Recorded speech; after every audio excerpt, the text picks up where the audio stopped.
The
following is a presentation of WLCN 96.3 FM and WLCNonline.com.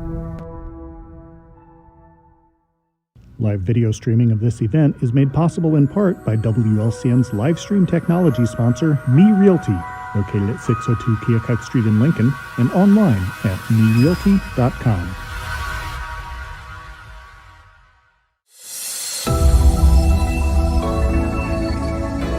Good morning, everyone.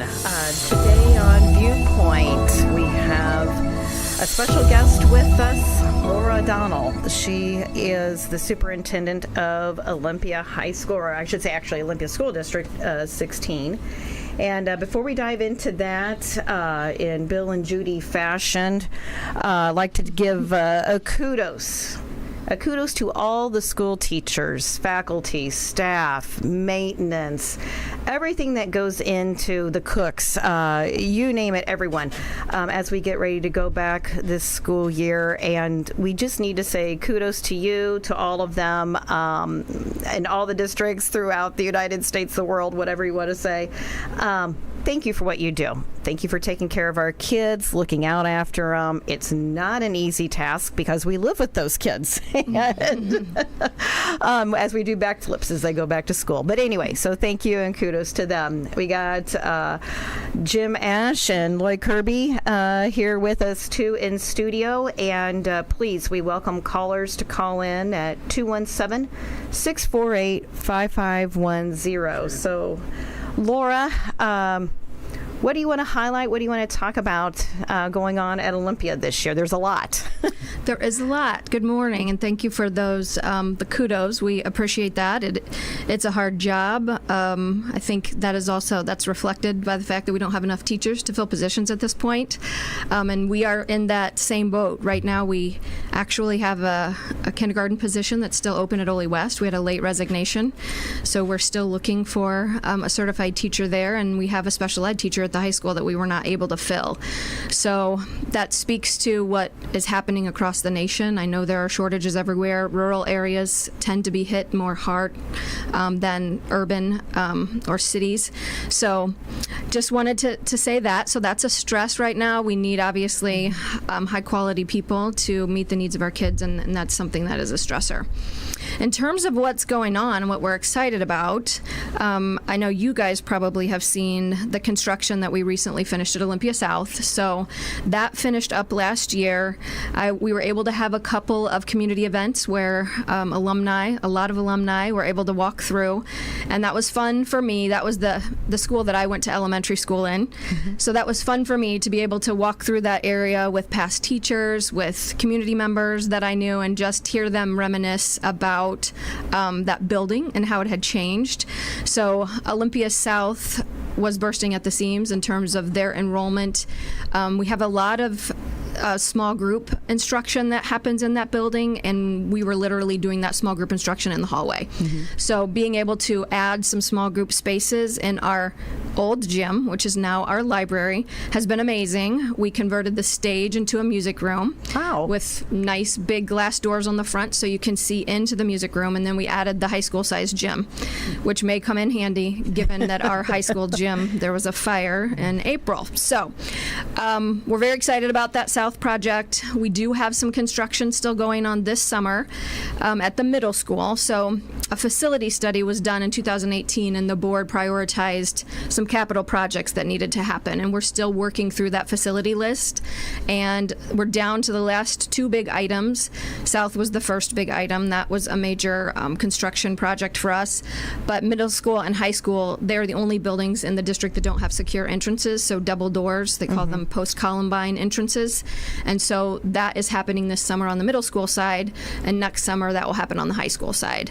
And that has proven to be, any job at first glance, it feels like, oh, this is very doable. We can get this done in 3 months. The construction managers tell us the same thing, and here we are. It's August 2nd, and we still have a ways to go at the middle school. So because the office is being relocated, that caused a trickle-down effect, and classrooms were moved. Mm-hmm. So our priority right now is those two classrooms that have been impacted.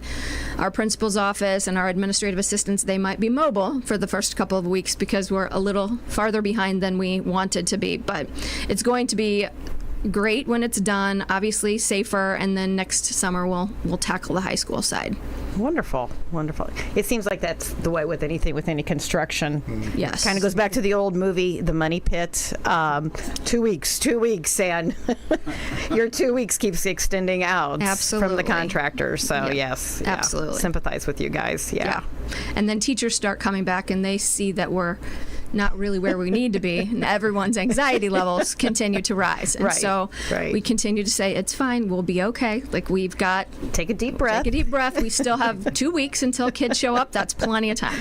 Yeah. We'll be fine. So, yeah, no, I understand that. I, again, sympathize with you guys. There's the kudos for all of you to go through that. So is there any construction planned or slated at all for...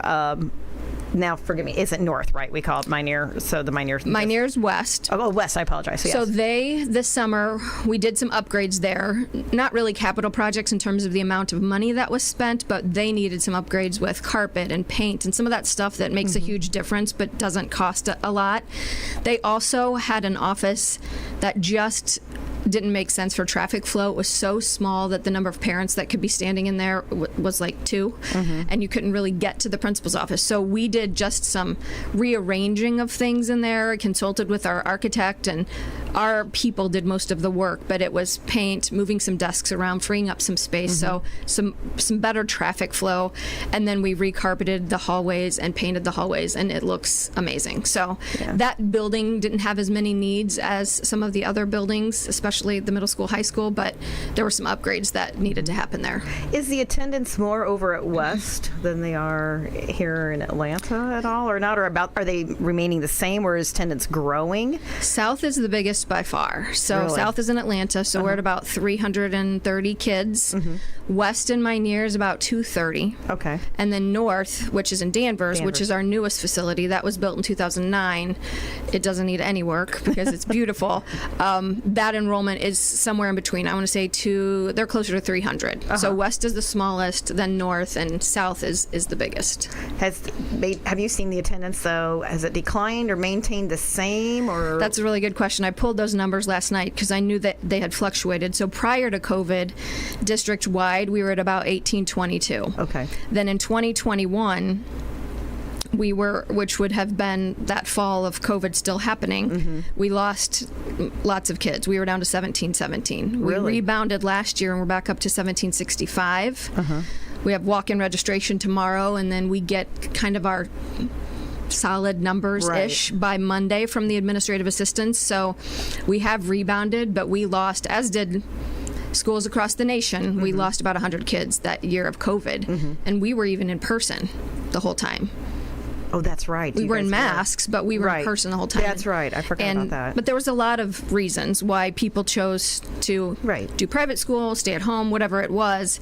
But it's been great to see the numbers rebounding, for sure. I just wasn't sure how they were, how it shook out. How they shook out and everything and played. Yeah. Same with the high school then and middle school? High school numbers have dipped, and so have middle school numbers. And so we're seeing some of our class sizes, K1, start to rebound again. So hopefully that will continue to kind of play out. But our high school, they're down around like 500. Middle school, 380, 385 is where we were last year. Because I think when we were in school, I think we had like a total, from freshman to high school, it was over 600. Oh, yeah, at least. Because I think there was 176 in my graduating class, and that was in 91. I think we had, and I'm just a little behind, not much. Yeah. We had 164, so, and that was 89, so, so the numbers there, so. So definitely declined, but have stayed around that 17 to 1800 mark for probably the last, I would say, 10 years. We've been in that range. Yeah, okay. We have seen, over the 5 years that I've been here, especially before COVID, you would see some families like matriculate out from Bloomington Normal. We saw a little bit more of that during and after COVID. I think people's priorities changed. I think we got a lot of questions during COVID from Bloomington Normal families around why we were able to be in person, and we continue to say 2 completely different systems. As someone who spent 20 years in Unit 5, I know how full those hallways were. Yeah. I know how full those classrooms were, and there's just the numbers. It was a numbers game. You couldn't spread kids out enough in some of those bigger systems, and we were able to do that, and relatively successfully. We had a few times we had to go remote if there was a little breakout in a room, but we were so thankful that for the most part we were able to keep kids safely in the building. And it's still a rural setting. It's not Absolutely. and nothing against big cities. No, I'm not. absolutely. But it's still Olympia is still that rural family setting. Still, compete and big. But then again, on the flip side, it's still rural. It was different. Right? Yeah, different feeling. For sure. So wonderful. Well, do you want to take a quick time out? We've got some commercials to place, and we'll be right back with Viewpoint.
Hi, and we're back with Viewpoint, and our guest today is the Superintendent of Olympia School District, Laura O'Donnell.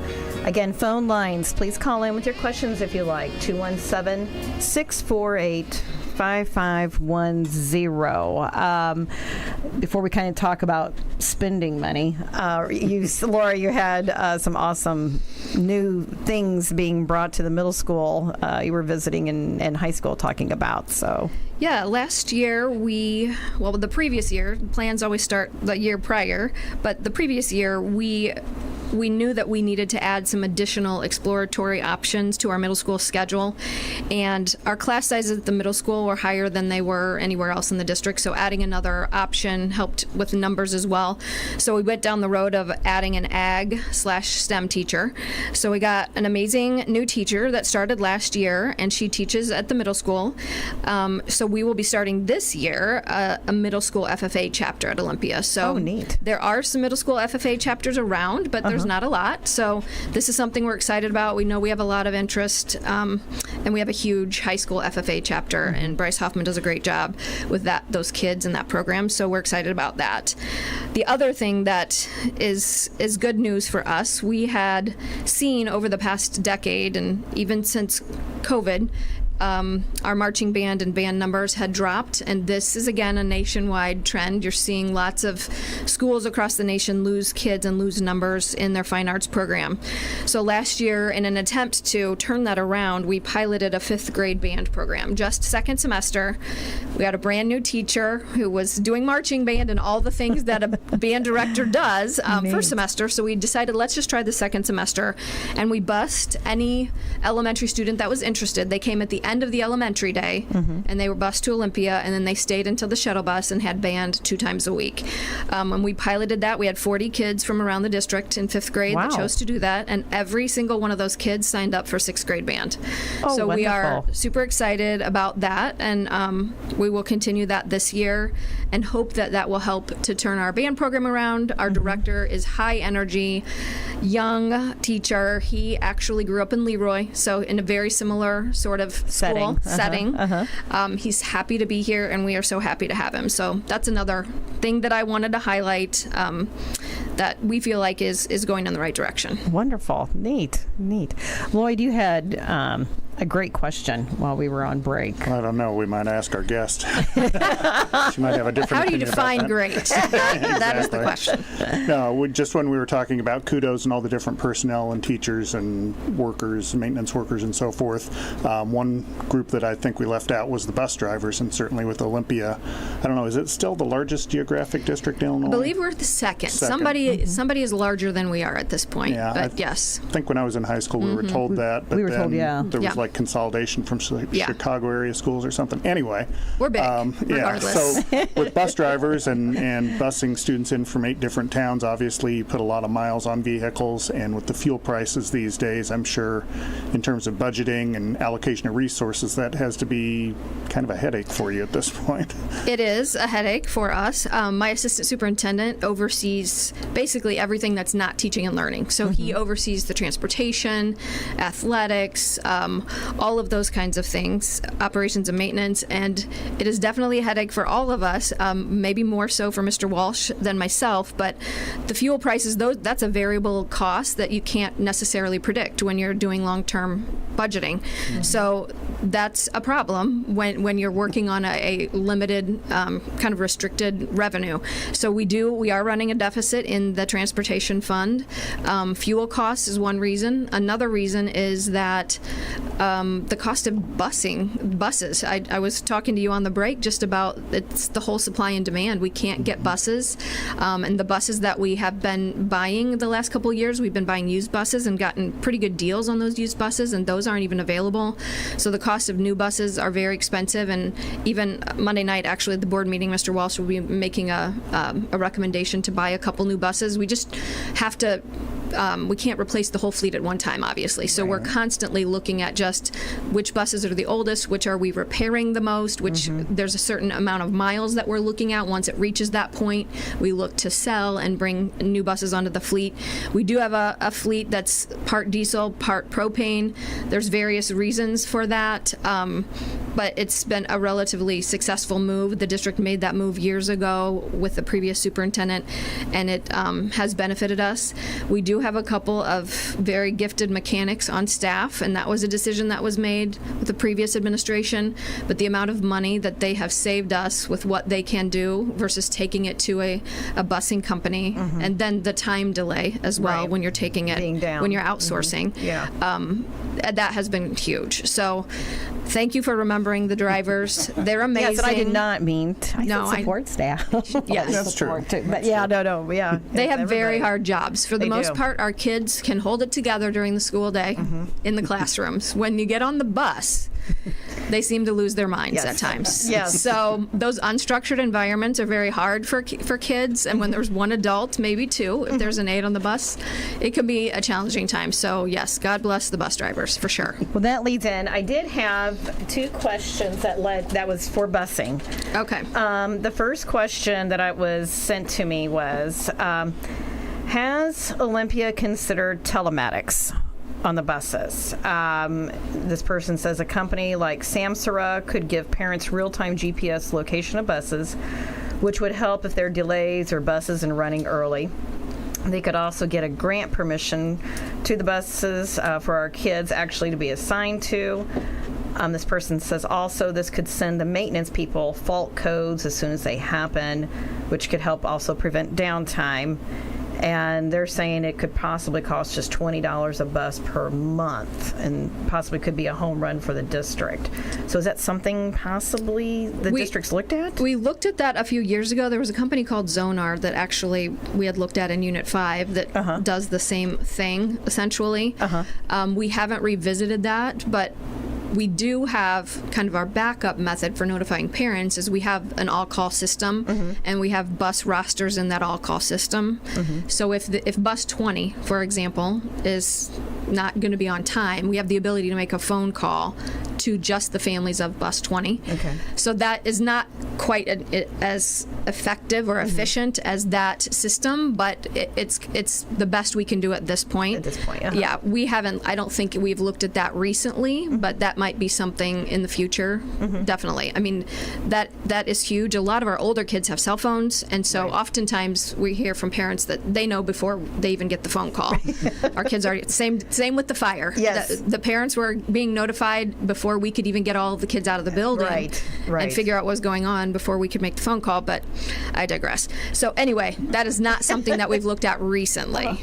And then we had one more busing question, and I can sympathize with this too, being where we lived. It was way, way out there. Anyway, this person says, I'd like to know, is it legal to have kids ride an hour and 40 minutes on the bus in the morning and then another hour and 40 odd minutes there at the most in the evenings? And especially when the middle school is 17 minutes away from people where we drive, etc.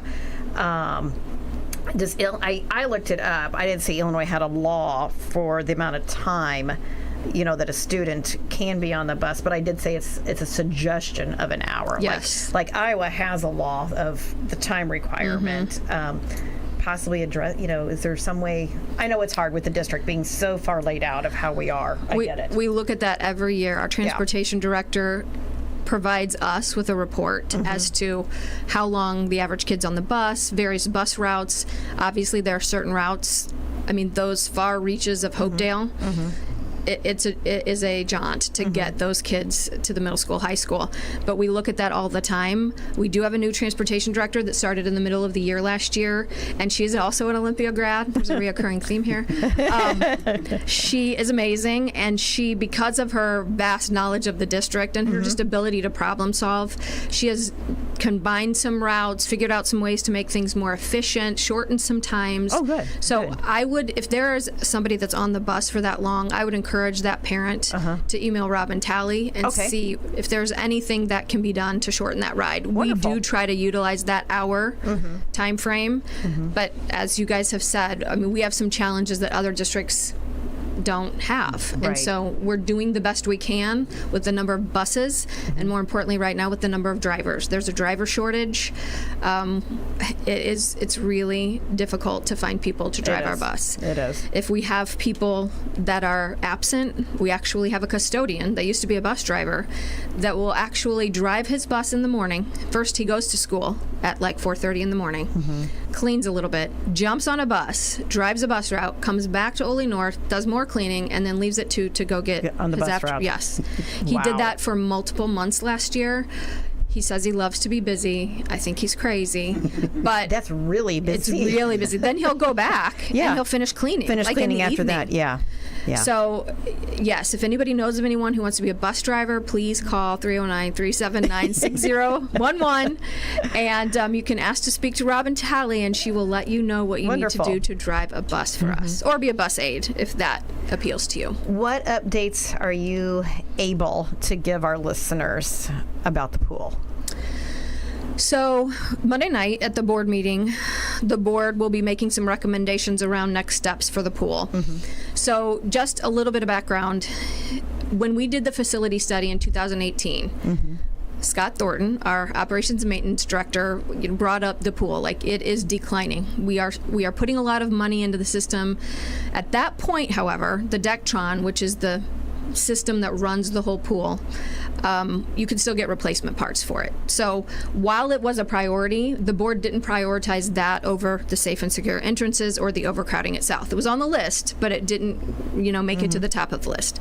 However, in the last year and a half, we can no longer get replacement parts for the Dectron. So if anything happens, Scott is trying to, there's evidently a market out there, if like this happens with all these people that have these pools, trying to find parts and pieces that he can utilize to keep it running. So in December, Mr. Walsh and I brought to the board, we said, this is such a huge cost. We would like pre-approval. This thing could die at any given point in time. We would like pre-approval from you to make that purchase if it and when it dies. At that point, the estimate was between $500,000 and $725,000 just for the Dectron. And so that night, the board, a discussion happened, and I believe it was the right thing to do. The board said, if we're going to invest that much money, we need to see what else is going on in that whole pool area. It's 50 years old. There's rust happening on the walls. It's obviously a very humid environment. We know the code requirements in 1972 are very different than requirements in 2023, yada, yada, yada. So our architects, who we've worked with since 2015, Tracy Herman is our main architect. Actually, she's an Olympia grad as well. She works for Dewberry Architects in Peoria. But again, they've been our architects since 2016. So they did a whole analysis of the pool. And long story short, the electrical within that pool area is so corroded and so outdated that would all have to be replaced. A new Dectron alone would not be, and the electrical that's in there would not be up to code. So the price tag went from what we were thinking, just that part, to then if you do all of the electrical and upgrade the locker rooms, which are all original and quite frankly are not in great shape because of all the humidity and the metal and the rust, they're just not in great shape, then you're looking at like $2.8 million in the millions as an initial investment to get it going and up to code. So that was presented to the board in April. There's been lots of discussion. Lots of alumni have very strong feelings about the pool, and no one is arguing the value of the pool at all. It's really in the board's eyes around, can we afford this? It is a very expensive component in any facility, and it's not just the initial, it's the ongoing maintenance costs that you don't have with other aspects of a facility. Right. So we will know more Monday night. We did do a structural study, and that required us to drain the pool, and found that it is structurally sound, which was great. We also did some asbestos testing because given the age of the building, and we've found asbestos in other parts of the building when we've done some construction. There was no asbestos in there, so that was good news. So when we drained it this summer and then refilled it, Scott was very concerned that system may not turn back on. It did turn back on, but it has taken him a lot of time and chemicals to get the water. It's just clearly not running. It's old. It's clearly not running at its capacity. It's not as effective or efficient as it could be or should be. But we've got the water's blue, ready to go for the girls' swim season, which is in the fall. Yes. Wonderful. Good. So we'll be utilizing it all this year, regardless of what decision the board makes. We knew that the construction, either way, overhauling it or filling it in, that's not going to happen until next summer. So we'll be using the pool all year, assuming that I wonder if there's any grants out there. I'm just thinking out loud. We've looked. Yeah. We've looked. Board members have looked. Unfortunately, that's just not something, especially with the amount of money that we're talking about. Yeah. It's not something that's readily available. Right. It's a niche. It is. It's a niche. Absolutely. It is. And we have been very lucky to have it. Yeah. Obviously, most schools don't, especially schools our size. I think you'd be hard-pressed to find a school our size that has a pool, so we've been very lucky to have it. Yeah. No, I understand. Do you want to touch base? I know you mentioned the fire. Some of our listeners weren't aware that it's fine, folks. Don't worry. It's let me back up. It happened in April, but and you guys handled that very well. I mean, you bused students, I believe, over to the Christian to Minear, and I heard so many parents saying, "Wow, for what." happen right away, and handling of everything. That was so. Kudos to everybody for handling that. Our teachers were amazingly. amazing, and kids. We evacuated the building in less than 3 minutes, and so that in and of itself is amazing. Yeah. Some of the things that day that were just odd, we were on an alternate schedule because of some testing. So our middle school, they weren't in classrooms. They were in the cafeteria. Mm-hmm. You don't really ever practice fire drills when you're not with a teacher in a classroom. Mm-hmm. They were still able to get out quickly. We've changed some things as a result of that experience. We learned some things. They did find their advisory teachers on the football field. And mm-hmm. we were people were yelling, and we were making announcements over the intercom, and mm-hmm. we got them all situated. But that was one thing that we are going to try to do moving forward, is have some fire drills in some unstructured times during mm-hmm. passing periods, at lunch, just so that kids can, have to think about, where am I supposed to go now? Who am I supposed to find? Uh-huh. But generally speaking, that day went really well. It just took us a little bit of time to get the drivers back out to the high school. Well, yeah. They're not sitting there. Yeah, they're not sitting there waiting. Yes. So thankfully, it was a beautiful sunny day. Yeah. And we got the drivers back out. We got the kids to my near. That went relatively well. In all of our trainings, they always say the reunification is the hardest part. Mm-hmm. That's not something we can practice, having 700 families come pick up their children at mm-hmm. one location. So again, we learned some things. Hopefully, we will never have to do that again. Mm-hmm. But there's some things that we have changed with that whole reunification process, if we would ever have to do that again. But generally speaking, there were some people that were angry with the amount of time that they had to wait to get their child, and we tried to apologize, but we were doing the best we could, and it was literally a crisis and emergency situation. You guys did. So yeah. In terms of the aftermath, that day, I feel like we all were just going through the motions, doing what we knew we had to do, get the kids out of there. I knew it was serious when I was actually, my instinct after it happened and we had all the kids gone, my instinct was, I need to be with the kids. I'm going to my near. Mm-hmm. So one of the assistant principals jumps in my car. We're getting ready to leave the unit office. And then an Office of Homeland Security bus or truck passes in front of me. I'm like, maybe I should stay here. So I stayed, and I'm thankful that I did. They obviously needed a point person, uh-huh. and our maintenance director was doing everything that he could, but they needed a spokesperson. So I ended up staying. But long story short, it has been a long process with the insurance company and the solar company, and an investigation ensued. We were not allowed to touch that roof area mm-hmm. Because of this investigation. So the repair efforts were delayed. And so that roof area was recently released to us because the HVAC units were destroyed during the fire. We just installed the new HVAC units in the ceiling of the gym. And the roofing repair will start, I think they're supposed to be there later this week or Monday. So as soon as they cover that, then we can tackle the gym floor. Mm-hmm. The gym floor, initially we were told, it appears as if we will just be able to sand off the top layer. There was just a little curling. Our fire restoration company did a great job of building this contraption that funneled any incoming rainwater off the floor.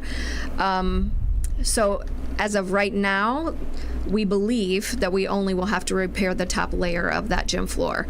We are anticipating that we will be doing some additional testing to make sure that there's no moisture that got below that top surface. Mm-hmm. And so we're working with our insurance company to have that additional testing done. Wonderful. No, it's it goes back to, like I said, the movie The Money Pit, 2 weeks. Yes. 2 weeks. Absolutely. So, and it extends out. Mm-hmm. So, yeah. Thankfully, every other part of the building is fine. The fire mm-hmm. restoration people have worked all summer to make sure everything is ready. So the gym is really the only thing that's still hanging out there. Mm-hmm. We had anticipated that high school volleyball, which is our first indoor high school sport, that would have to at least start in the middle school gym. We're hoping that the high school gym will be ready then mm-hmm. by the next season, which is girls basketball and then boys basketball. Awesome. No. Well, do you have anything else you want to highlight? You said you got registration coming up. Registration is tomorrow, and that's generally for new families. Returning families do online registration, so there's really not a need for them to go to the buildings. Mm-hmm. But if you are a new family, you have to, obviously, you're not in the system yet, you have to provide proof of residency, and show up at the building that your child will be attending. So that happens all throughout the day tomorrow. And then that's when we'll have a better idea, as I said earlier, of Your our numbers. enrollment and Yeah. our numbers for the year. Yeah. Yeah. Well, and you said you have an opening. You need bus drivers. You We need bus need a drivers. kindergarten teacher. Need a kindergarten teacher. We always are looking for paraprofessionals. I think we still have a couple aid positions still open. So you can go to olympia.org and look under employment, and all our open positions are listed if anybody is looking for a job. Well, I appreciate you coming in. Jim, Lloyd, you two Olympia grads also have anything else? So, all righty. I think we're good. Well, thank you very much, Laura, for coming out here and being on Viewpoint. And we wish you, the staff, and the kids a wonderful school year. Thank you so much. We're just looking for a normal year. No COVID, no fires. We hope you get that. Thank you. Thank you. Live video streaming of this event is made possible in part by WLCN's live stream technology sponsor, Me Realty, located at 602 Keokuk Street in Lincoln, and online at merealty.com.